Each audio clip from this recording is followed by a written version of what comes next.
1월 11일 오늘 하나님의 말씀은 창세기 17장 말씀입니다. 1절로 5절 말씀.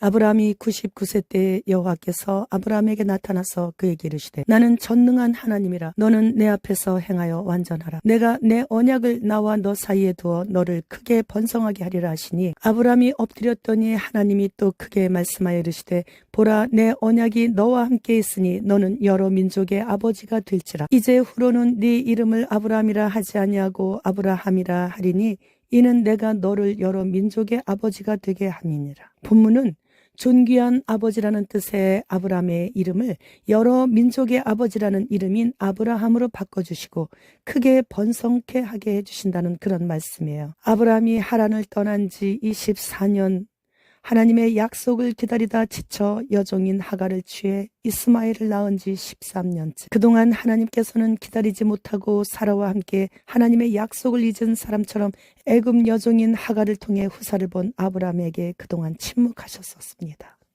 하나님께서 침묵하시는 동안 아브라함 자신은 후회스럽고도 고통스러운 나날이었을 것입니다. 그런데 여호와께서 아브라함의 나이가 99세요.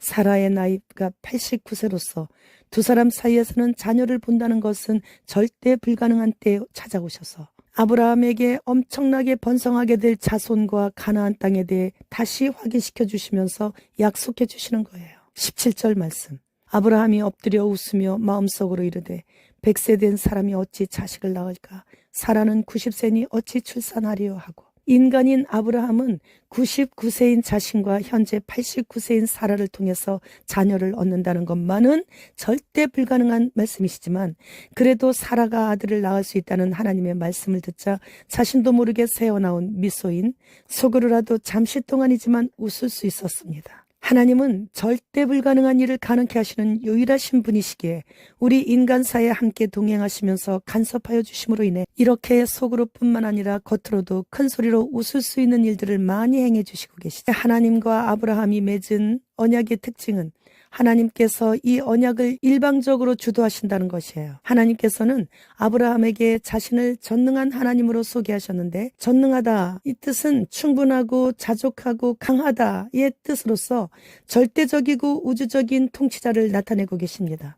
이 명칭은 주님을 믿는 자가 힘든 상황에 놓이거나 확신이 필요할 때 전능자가 함께 하심을 알고 믿게 됨으로써 힘을 얻게 되는 것이죠. 전능자란 이 명칭은 인간의 약함을 능가하고 자연 법칙을 초월해서라도 자신의 약속을 끝까지 지키시는 강한 하나님이심을 보여주시고 계시는 거예요. 그리고 무엇보다도 하나님의 약속을 끝까지 기다리지 못하고 쉽사리 흔들리는 연약한 아브라함에게 앞으로는 하나님의 언약을 붙잡고 낙심하지 않고 포기하지 않을 수 있도록 하시기 위해 그러한 명칭을 알려주신 것이죠. 그리고 전능자란 이 명칭은 현대를 살아가고 있는 우리들에게는 더욱더 필요한 명칭이에요. 타락한 인간으로서는 도저히 하나님의 율법과 규례를 지킬 수 없지만 전능자를 신뢰하고 감사할 때 무슨 일을 만나도 당황하지 않을 수 있게 되는데 그것은 전능하신 하나님을 굳게 믿는 믿음으로 그 어떤 고달픈 힘든 상황들까지도 헤쳐나갈 수 있게 되기 때문이죠. 부산의 세계력교회 손현보 목사님의 간증을 듣게 되었어요.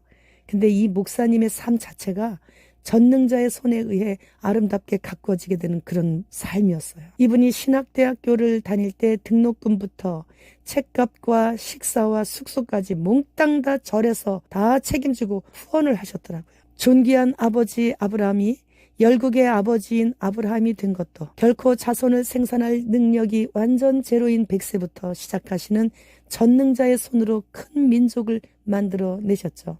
따라서 인간에게는 절대 불가능한 일이 전능자의 손이 개입하는 그 순간부터 상상을 초월하는 놀라운 기적을 만들어내시기에 우리가 진심으로 전능자를 믿고 그분을 신뢰하고 따르면 누구나 하늘의 맛을 이 땅에서도 누릴 수 있게 되는 것이죠. 손현보 목사님이 전능자의 손을 붙잡고 앞으로만 나가셨기 때문에 하나님께서는 어느 정도 부유한 절의 주지스님을 만나게 하시고 그 주지스님을 통해서라도 손현보 목사님을 목사님으로 키워내시는 걸 봅니다. 따라서 결론은 고난 없는 면류관은 결코 있을 수 없다는 거예요.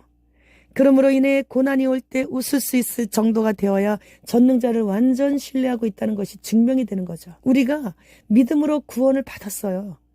하나님께 갈 수 있는 초청을 다 받았다는 얘기예요. 그러나 구원을 나의 것으로 이루게 되는 택함을 받는 것은 오직 고난을 감사로 이겨나가는 행함을 보여드릴 수 있을 때 그때 이야기예요. 따라서 지금 현재 전능자를 얼마만큼 신뢰하고 있는지가 천국이 먼 사람과 천국이 가까운 사람으로 영원히 나뉘어지게 되는 마지막 남은 5분 전인 것이에요. 지금 결단하여야만 지금까지 사탄에게 종되어 살았던 모든 것의 결박을 풀고 완전한 자유를 누릴 수 있는 내 본향으로 갈 수 있게 되는 거예요. 올 2024년은 우리가 사탄으로부터 벗어나서 완전한 자유를 누릴 수 있는 본향으로 갈 수 있는 희년인 것이에요. 빌게는 지구 온난화를 막기 위해 세계 정부에 실제 식품을 유전자 변형 식품으로 다 대체하라고 WEF에 명령했다고 합니다. 올해부터 러시아는 의무 건강보험을 제공받기 위해 러시아의 모든 거주자는 디지털 의료 프로필인 전자 건강 여권을 받아야만 사회생활을 영위할 수 있게 된다고 합니다. 이제는 공유기가 필요한 전파로 하는 와이파이를 대신하는 LED 빛만 있으면 어디서든 전송 가능한 차세대 무선통신 기술로 각광받고 있는 라이파이가 개발되었는데 와이파이의 속도보다 7배 더 빨리 전송되는 그런 기술이라고 합니다. 라이파이는 세상에 넘쳐나는 가시광선으로 모든 빛이 있는 곳에서 데이터를 사용할 수 있다고 해요. 그래서 적들은 전국의 작은 시골길까지의 모든 거리거리의 가로등부터 시작해서 모든 일반 가정집에 이르기까지 빛을 낼 수 있는 전구란 전구는 다 LED로 그렇게 순식간에 교체를 했던 것입니다. 주님 지금 오십니다. 마라나타.